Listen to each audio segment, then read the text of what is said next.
I'm going to demonstrate some of the features of HumanShape.app, our framework for using 3D data in design. The landing page here, you can log in up here. Each user has a unique login uh, password, and you can get that by contacting us. You can also use the feedback link here, and the user guide has a lot of the same information I'm going to show you. Each user has access to a different set of models. We have 15 or 20 models available. These are some that are available for demo. You can select them from the tiles, or you can select them from the menu up here. I'll start out with the head model to show you some of the features. The goal of this framework is to provide designers and engineers with the ability to use three-dimensional data uh, in their design problems. The challenge historically has been that three-dimensional data from scanners is very hard to use. And as a consequence, many companies have large number of scans available to them, but they find it very hard to use. And so we've been working on methods to standardize data sets. We've got tens of thousands of subjects worth of data of very many different kinds, as I'll show you. And we've developed ways to analyze those data. And this framework, this online tool at HumanShape.app, allows people to do most of the analyses that people typically want to do with three-dimensional data and gets you a long way toward having the ability to do real 3D accommodation for your product design. So this head model I'm showing you is based on data from 610 people.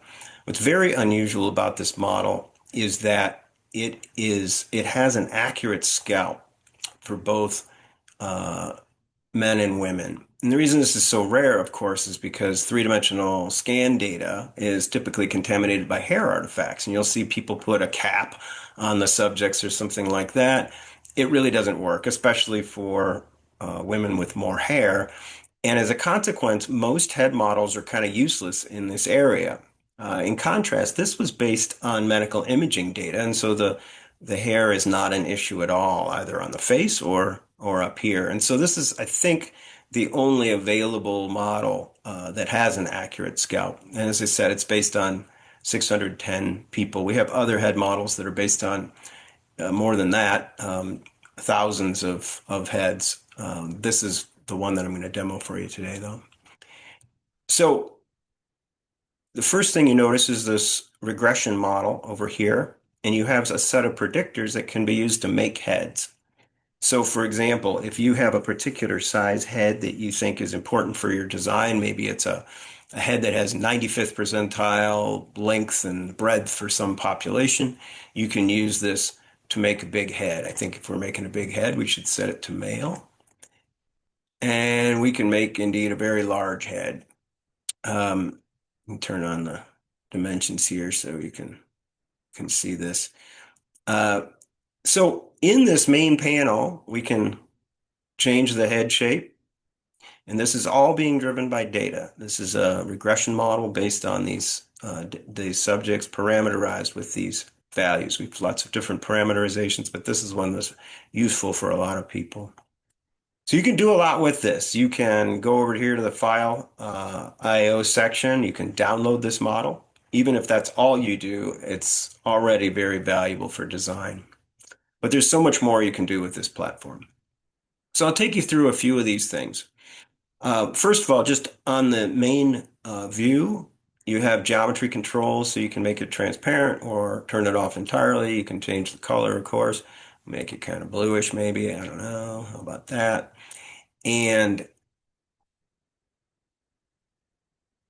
I'll get through these in a moment. So the first thing you need to be able to do, of course, is to measure. You want to be able to measure your population. So we do that by defining points on a representative head, in this case, and then we can define dimensions between those points, and then those dimensions are automatically calculated across the whole population. So let's say, for example, we're designing some glasses, And so there's a set of dimensions that we know are going to be important. So I'll put some points on here.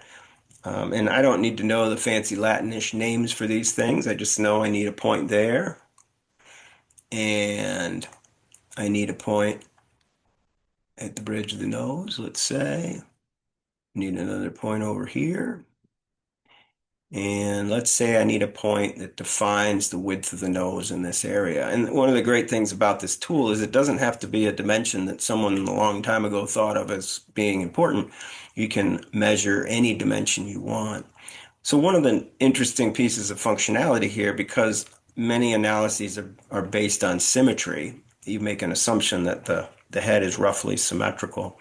So I can add a symmetrical point here. That was a right click to get a context menu. I can add a symmetrical point that's laid out across the head. So I could have done that for this landmark here. And actually, you see, I defined different landmarks on the side. So let's select this point and actually move it up here.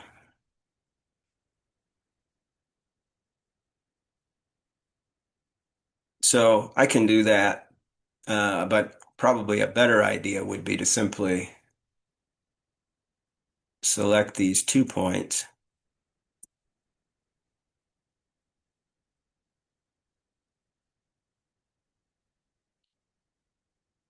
leaving 1 point. And now I'll show you how to do a dimension.